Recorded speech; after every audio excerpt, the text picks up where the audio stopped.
naomba usogee kwa kazi nzuri ambayo umeifanya. Makofi mengi mengi mengi sana.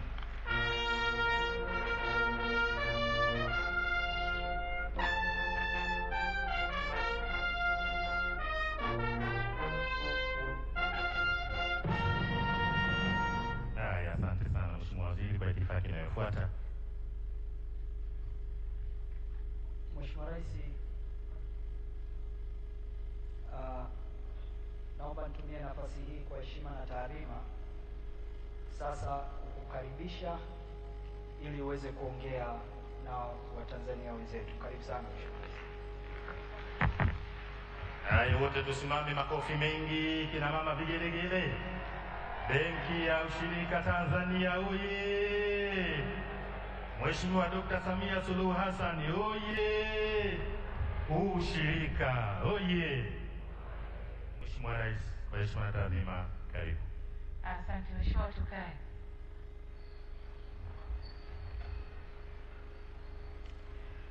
Mheshimiwa Makamu Mwenyekiti wa Chama cha Mapinduzi na uongozi wote wa Chama cha Mapinduzi Taifa, lakini pia nimemwona mwenye mkoa, mwenyekiti wa mkoa pamoja na kamati yako ya siasa, Mheshimiwa Waziri Mkuu mstaafu na mwenyekiti wa kamati ya kumshauri rais kwenye kilimo, kaka yetu Mizengo Pinda, Mheshimiwa Shamsi Vuai Nahodha, mbunge na waziri kiongozi mstaafu, Mheshimiwa Waziri wa Kilimo Mheshimiwa Bashe, lakini kitambua uwepo wa Mheshimiwa Shamata Hamis ambaye pia ni waziri wa Kilimo, Umwagiliaji na Mifugo, Serikali ya Mapinduzi Zanzibar, Mheshimiwa mawaziri mliopo hapa na manaibu waziri mliopo pamoja nasi, kinitambue uwepo wa kaka yetu Paul Kimiti,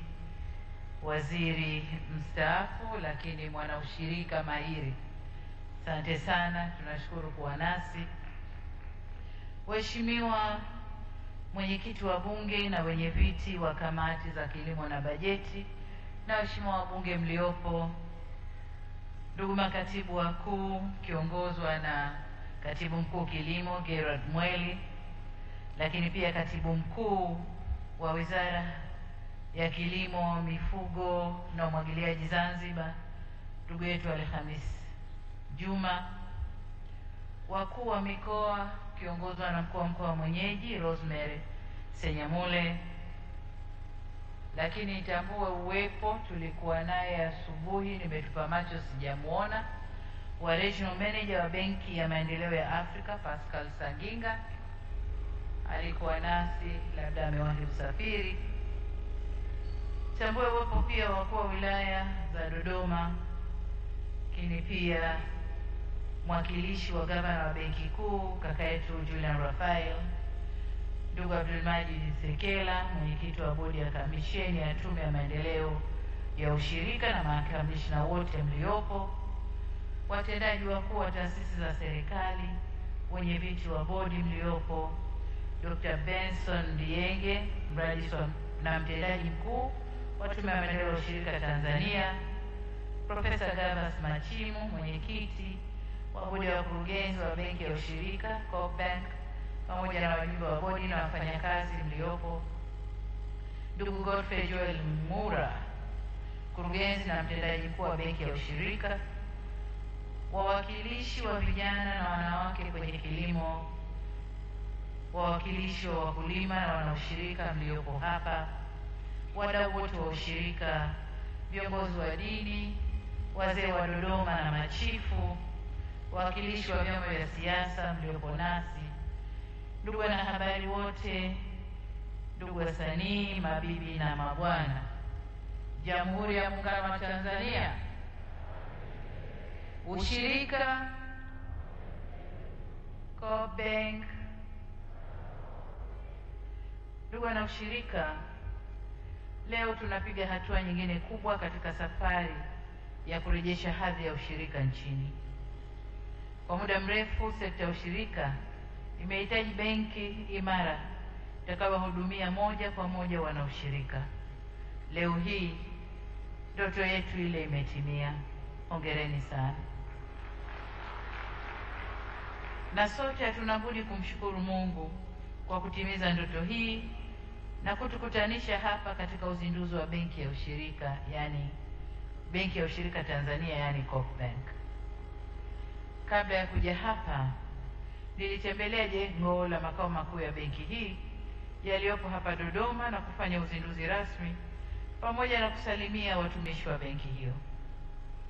Baada ya kufika hapa, nimetembelea baadhi ya mabanda ya vyama vya ushirika. Nataka niseme nimejionea mambo mengi. Nimeona technology, ushirika ulioshirikiana na watu wa TEHAMA na kuja na technology inayorahisisha utendaji ndani ya ushirika Tanzania, kuanzia makao makuu ya tume ya ushirika, vyama vikuu vya ushirika mpaka chini kule, jinsi wanavyowasiliana. Lakini tukio la kwanza lilonipa mshangao ni pale benki. Nilipewa jibao hivi, nikaambiwa hiyo ndio kadi, tumbukiza na itafunguka. Nikalitumbukiza jibao zito hivi na likafanya kazi. Nikasema hapa mambo yametulia. Lakini nimeona washirika na SACCOS walivyojidhatiti kufanya kazi zao kuongeza uzalishaji, walivyojidhatiti kufanya kazi na kuitumia benki yao pale kwenye mabanda. Nimeona hayo. Nimeona wanaushirika walivyojidhatiti kuongeza mazao kutokana na huduma wanazozipata kutoka serikalini, ruzuku na mambo mengine. Nimeona walivyojidhatiti kuongeza uzalishaji. Lakini nimewasikia wakitoa shukrani kwa serikali kwa kupatiwa masoko na bei za bidhaa ziko juu. Katika banda moja nimeona kifurushi kigunia kidogo cha dengu na choko. Wanasema mwaka huu tumeziingiza kwenye stakabadhi ghalani na matumaini yetu bei itakwenda juu kuliko ilivyo sasa. Kwa hiyo inatia moyo kuona kwamba wale wanaohudumiwa na serikali na wenyewe wanapokea huduma na kujitahidi kwenye uzalishaji. Hilo nalishukuru sana. Lakini pia nimeona namna vyama hivi kama nilivyosema vilivyojipanga kunufaika na benki hii tunayoizindua leo. Katika banda moja nimekuta KDCU nadhani na mishirika mingine miwili. KDCU na sasa sisi tumejipanga kukopa bilioni zaidi ya 10 nadhani, na wengine wanakopa bilioni 8 na wengine bilioni ngapi. Nikasema yes, hapa tumefanya kazi nzuri na growth ukuaji unaonekana. Hongereni sana. Pongezi zangu za dhati kwa Waziri wa Kilimo na salute kwako Mheshimiwa Waziri, lakini kwako na watendaji wote kwa uongozi thabiti na kuhakikisha maono ya muda mrefu yanatimia na hivyo kufanikisha uanzishwaji wa benki hii. Unajua, nilipomteua Gerard alitoka somewhere akaja Kilimo. Kamuuliza, Bashe, una hakika huyu? Mbona kama bosi sana hivi? Wakati ule Gerard anaongea mabega yako juu hivi. Nikamwambia, Bashe, una hakika? Akanambia, trust me, nipe huyu mtu. Hongera Gerard, umefanya kazi nzuri sana. Asante sana. Lakini tunatambua jitihada zenu pia katika kuhakikisha wanaushirika wanapata benki yao, na nimefarijika zaidi kuona kuwa benki hii inamilikiwa kwa 51% na wenyewe vyama vya ushirika. Mmeamua, ni jambo ambalo mmelitaka, limekuja na mmelipokea vizuri, na washukuru sana. Sasa shukrani zangu za pili ni kwangu pia, kwenu, kutoka kwangu binafsi kwa kunipa fursa na mimi ya kuchangia na kuwa mwanaushirika, na washukuru sana. Ndugu wanaushirika, Uanzishwaji wa benki hii sio kwa bahati mbaya, bali ni utekelezaji wa ilani ya Chama cha Mapinduzi hii tunayomalizia mwaka huu 2020-2025. Pia ni utekelezaji wa mawazo yaliyokuwepo kwa muda mrefu, ambapo huko nyuma kuliweko misingi thabiti iliyojenga kufanya sekta ya ushirika kufikia kuwa na benki kubwa ya namna hii. Sote tunajua safari hii ingeanza mapema zaidi, ila upatikanaji wa mitaji nafuu na ya uhakika ndicho kilikuwa kikwazo kikubwa cha ushirika. Nafurahi kwamba muundo wa umiliki wa benki hii, yaani 51% kwa vyama vya ushirika, 20% kwa CRDB. CRDB, hongereni sana.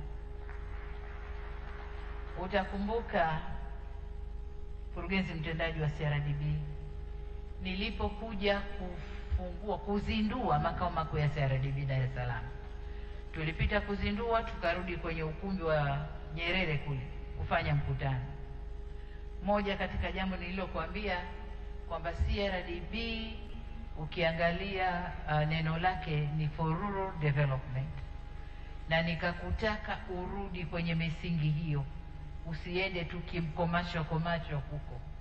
Leo umetimiza, asante sana, asante sana. CRDB imerudi sasa kwenda kusupport wale watu wa kule vijijini ambao ndio wazalishaji wakubwa, wanatulisha, wanatupa afya, na wote tunapata jeuri kwa sababu yao. Kwa CRDB na 20% na 10% ni kwa serikali. TR, asante sana kwa kuweka mkono wako na kuipa nguvu benki hii. Lakini pia 9% ndio wale wengine waliotajwa, kina Bashiru, kina Chogoro na wengine, na nani mwingine nimeambiwa, Chama cha Mapinduzi kimo pia mkono wake, na wengine wote ambao tumo humo ndani tunafanya 9% iliyobaki. Hiki ni kielelezo cha nguvu cha ushirika wa sasa.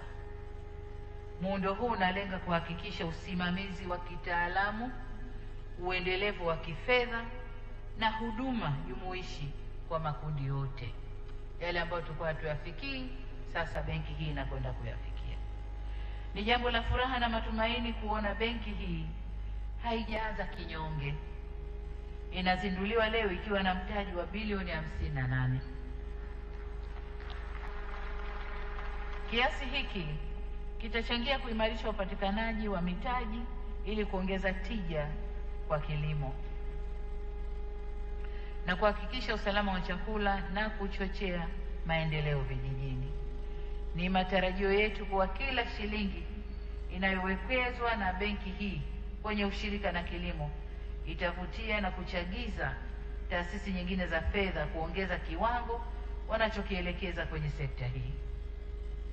Hongereni kwa kuanza na matawi zaidi ya 1, yaani matawi 4 Dodoma, Tabora, Kilimanjaro na Mtwara. Lakini vile vile mna mawakala 58 ambao ni vyama vya ushirika pamoja na SACCOS. Lakini zaidi ya hapo mna maelfu ya wateja ambao tayari wameshajiunga na benki hii.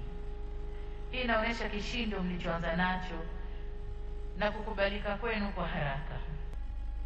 Inatia moyo kuona mmejipanga kuhakikisha huduma zenu zinafika kwa walengwa wote kwa urahisi na kwa gharama nafuu.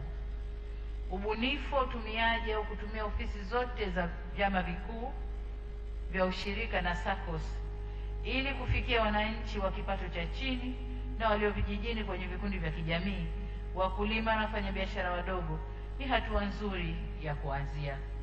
Hapa tunaanzia, baadaye matawi yataendelea kujengwa na pengine vyama vya ushirika wenyewe kule watakuwa na uwezo wa kujenga matawi yao ili benki iweze kuwahudumia. Hivyo nitoe rai kwa vyama vya ushirika kushirikiana na benki ya ushirika kupanua mtandao wake ili huduma zifike na kupatikana kwa urahisi.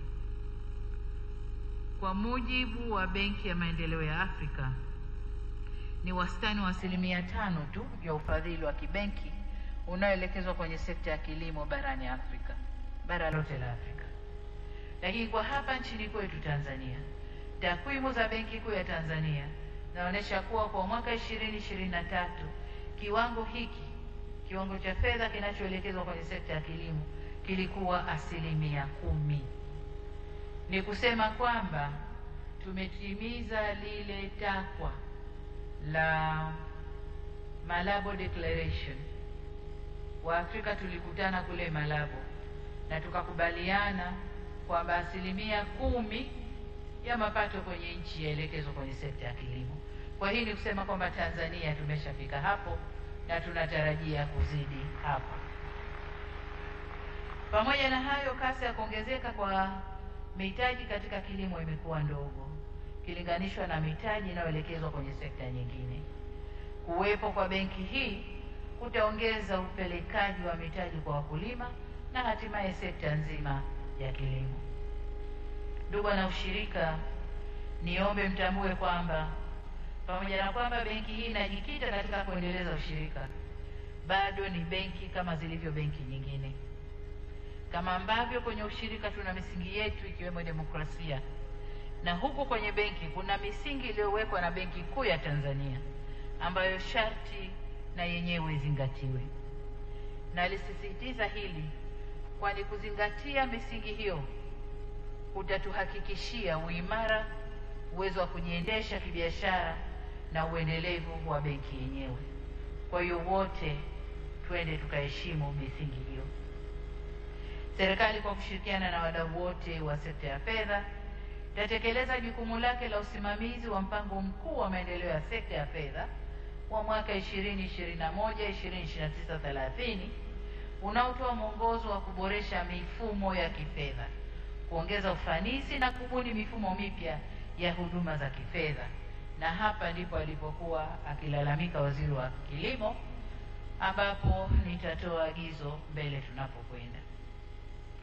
Kwa kuwa benki ya ushirika nayo itakuwa sehemu ya mpango huu, ni matazamio yetu kuwa itakuwa mstari wa mbele kukidhi vigezo vilivyowekwa kwa kutoa huduma za kisasa na nafuu zitakazowafikia au zitakazofikiwa na wengi.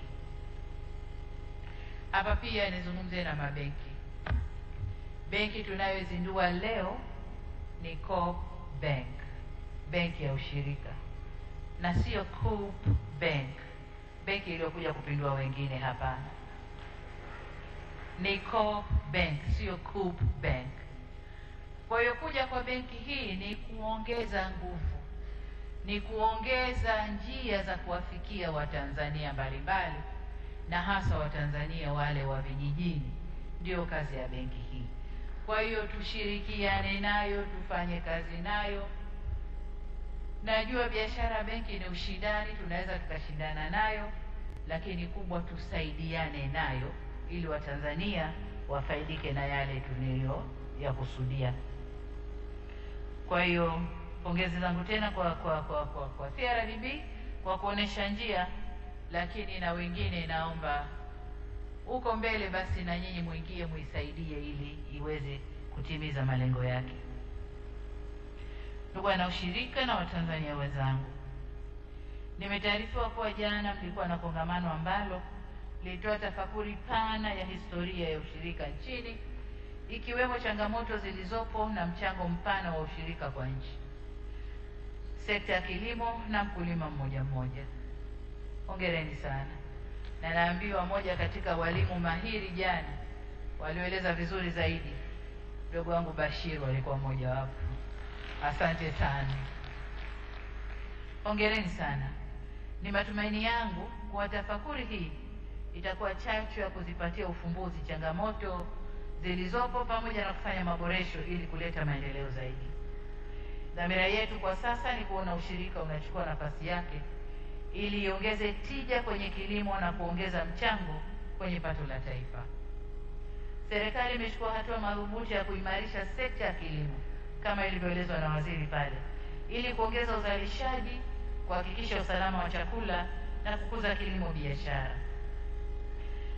Lakini pamoja na hatua hizo, bado sekta ya kilimo kwa sasa inakuwa kwa 4.2% mpaka mwaka jana 2024.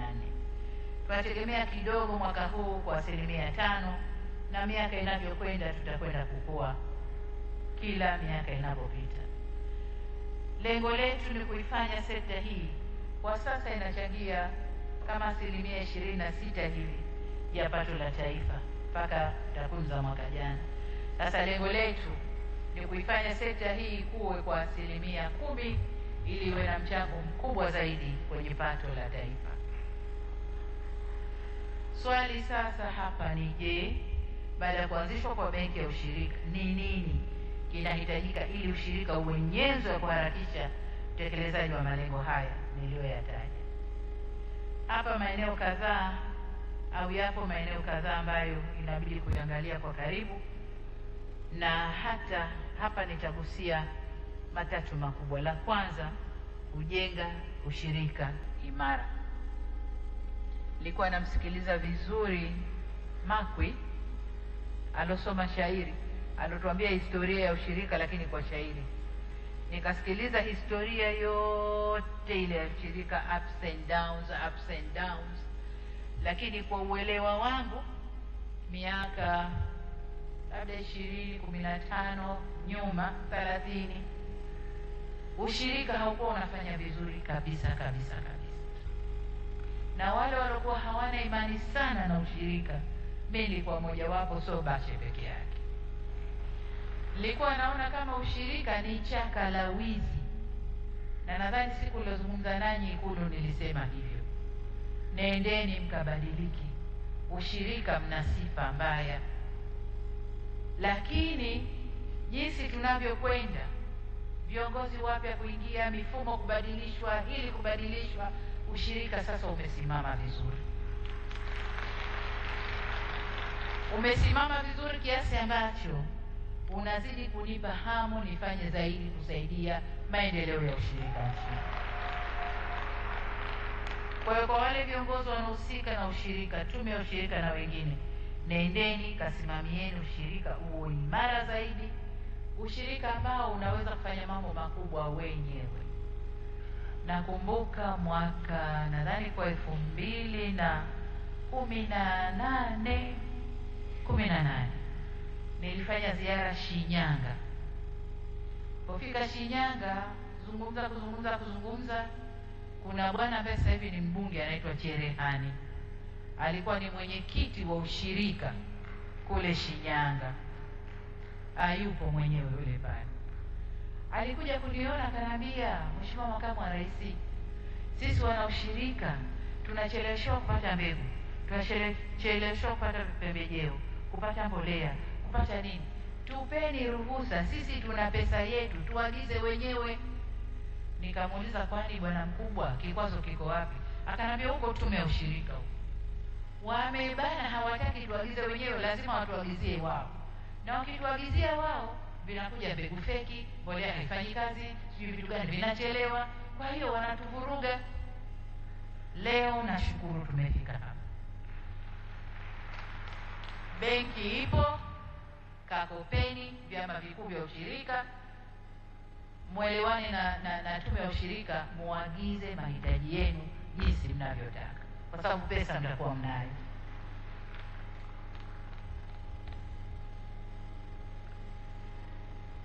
Lakini nyingine niseme, mwe wabunifu kwa kutanua wigo wa huduma zenu, kwa kuhakikisha mnahamasisha wanaoshirika kujiunga kwenye mfuko.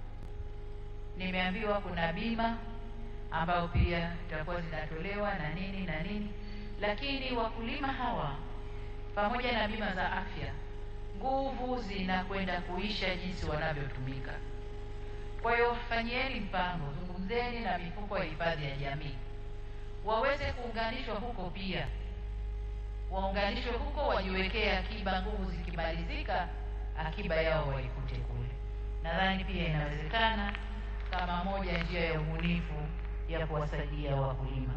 Kwa bima ya afya, na hilo mkiliingiza taleta matokeo, ustawi wa wananchi wetu utakuwa mzuri zaidi. Eneo la pili ninalotaka kulizungumza ni masoko. Ndugu zangu, nyinyi ni mashahidi kwamba serikali tunafanya kila tunaloweza kutafuta masoko na masoko yanayoleta bei nzuri kwa mazao yetu.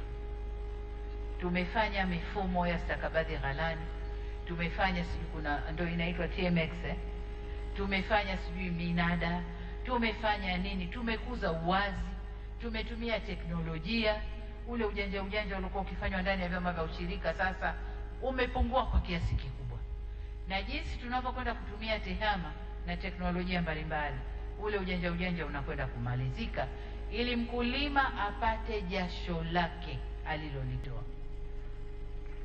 Lakini kwa upande mwingine, tumeanza kufanya kazi ya kufanya vyama vya ushirika hivi viwe na viwanda vyao vya kuongeza thamani mazao wanayoyalima, na nimeona mfano mzuri kwenye mabanda maonyesho pale. Nimeona wanao mafuta ya ufuta, nimeona mifano mingi pale. Kwa hiyo hayo ndio tunayokwenda kuyatekeleza na kuwataka vyama vya ushirika mtangulie mbele, kuwa na viwanda, muongeze thamani, muwe na viwango, ili tunapotafuta masoko bidhaa zetu ziwe na viwango vikubwa, viwango vizuri vinavyokubalika kimataifa.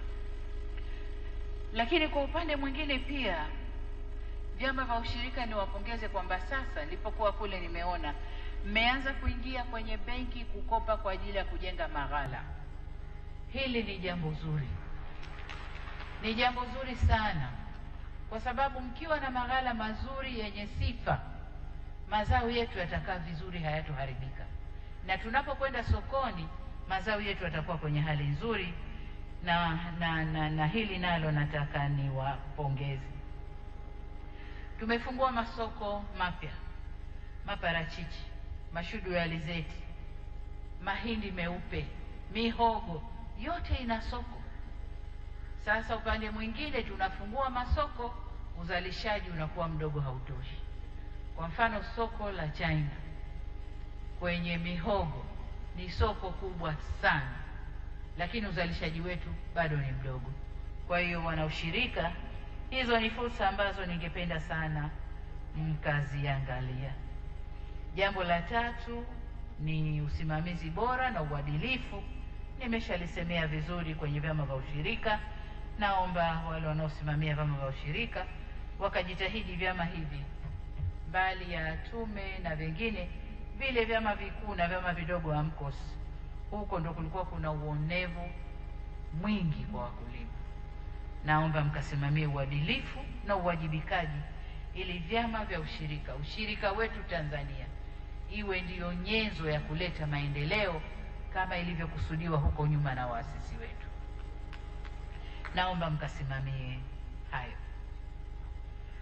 Sasa, ndugu mrajis na mtendaji mkuu wa Tume ya Maendeleo ya Ushirika, hadi sasa tumepiga hatua kubwa katika kujibu changamoto za upatikanaji wa mitaji, swala ambalo lilikuwa moja ya maeneo 7 ya kimkakati ya bodi ya vyama vya ushirika. Sasa nitake tume ikaimarisha usimamizi wa ushirika ili vyama vijiendeshe kibiashara. Vyama vijiendeshe kibiashara kwa uwazi, na taarifa za uendeshaji na mahesabu ziwasilishwe kwa wakati. Na hiki ndio kilikuwa kilio cha wanaushirika wengi. Nasema uongo ndugu zangu wanaushirika? Kilio kikubwa kilikuwa mahesabu hayasomwi. Mkitaka kuona mahesabu viongozi wanang'ang'ana na hivyo. Kwa hiyo sasa hayo yote yakaondoshwa ili kujenga imani kwa wanaushirika, na waone ushirika ndio njia ya kuwainua na kuleta maendeleo kwao binafsi, lakini kwa nchi pia. Vile vile ni wakati sasa wa kuvitaka vyama vyote vya ushirika kutumia mifumo ya tehama. Nilipotembelea lile banda la wanaitwaje wale tu nani, Silicon nilipotembelea hao, wameniambia wako tayari na wana teknolojia ya kuunganisha vyama vyote vikubwa vidogo na nini. Kwa hiyo itategemea tume sasa mnawapa tenda kiasi gani ili waweze kuunganisha na kutoa mafunzo ili vyama vya ushirika viweze kuwasiliana. Kwa hiyo hilo nalo nataka mkalisimamie. Maeneo ya msisitizo na maagizo ya serikali kwa ndugu na ushirika. La kwanza, lakini hili litakwenda kwa Wizara ya Kilimo, lakini kwa wana ushirika na benki ya ushirika niwahakikishie kuwa serikali itaendelea kuhakikisha ushirika unaleta maendeleo ya kweli kwa jamii ya Watanzania. Lakini katika kufanya hivyo, Wizara ya Kilimo muende mkaangalie sekta ya ushirika kwa ukaribu zaidi, muendelee kuilea na kuhamasisha wakulima kujiunga na vyama vya ushirika ili kuendelea kunufaika na upatikanaji wa masoko na mitaji kwa ajili ya kujiendeleza kiuchumi.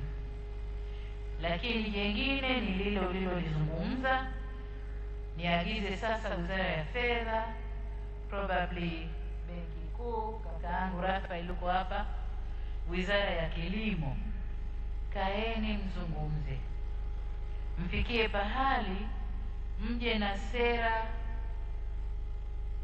itakayo, sijui sera unisema mwongozo utakao tutoa kwenye hili ombwe la mikopo katika sekta ya kilimo. Kuwe kuna clear sura ambayo kwa Tanzania tunajua sera yetu inayoongozwa na Benki Kuu kwenye mikopo ya sekta ya kilimo ni hii. Nani anafanya nini? TADB anafanya nini? Benki ya washirika wanafanya nini? Mabenki mengine yanafanya nini? Hivyo naomba kaeni wote, mko serikali moja, kaeni mzungumze, na imani hamtaacha kuja na suluhisho kwenye hili. Lakini jengine kama mlivyosema vizuri, na hili lilikuwa agizo langu, lakini tuliponong'ona umelichukua, ni kwamba fedha itakayotoka AFDB iende kwenye mfuko wa pembejeo, lakini pia iende kwenye benki hii kufungua madirisha maalum kwa ajili ya wakulima, kufungua madirisha kwa ajili ya wakulima, ili tuhakikishe wakulima au tuweze kuona kwamba wakulima wanakopesheka, mitaji inaongezeka na mazao yaweze kuongezwa thamani. Baada ya kusema haya, ndugu zangu, sasa nitoe shukrani zangu kwanza kwa wote waliochangia kufanikisha jambo hili ambalo leo tumekusanyika kulifanya hapa. Na washukuru wote. Lakini shukrani yangu ya pili ni kwa wote mliokuja kwenye jambo hili. Najua mmetoka mbali, wengine wana ushirika, mmetoka maeneo mbalimbali Tanzania, mmekuja hapa kushuhudia jambo lenu likitimia, na washukuru wote kwa kuja. Lakini ni kushukuru tena Makwi, Bwana Makwi, kwa shairi lile. Umetusomea historia yote ya ushirika, lakini kwa shairi nadhani hebu liweke sawa ili lichapishwe, watu wasome historia ya vyama vya ushirika Tanzania. Ule ni mchango mkubwa umetoa, naomba liweke vizuri. Kama utafanya marekebisho kidogo na nini, lakini ichapishwe, iwe ni moja kati ya documents ambazo Watanzania tutakuwa tunapitia na tujue historia ya vyama vya ushirika. Mwisho kabisa, wana ushirika, baada ya kusema hayo yote, sasa na heshima kutamka kuwa nilishafanya kule, lakini kule sikutamka, natamkia hapa. Kule niliweka jiwe, nilifungua, nikakata utepe, nikaingia ndani. Hapa natamka rasmi kwamba Benki ya Ushirika Tanzania, Coop Bank, imezinduliwa rasmi. Makofi mengi na vigelegele. Tusimame hapa, tusimame viongozi.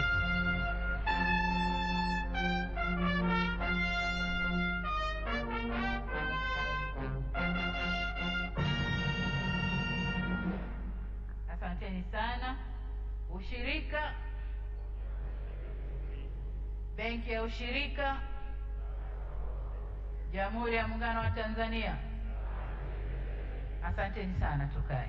Asante. Naomba tumpigie makofi mengi ya shukrani Mheshimiwa Rais wetu wa Jamhuri ya Muungano wa Tanzania.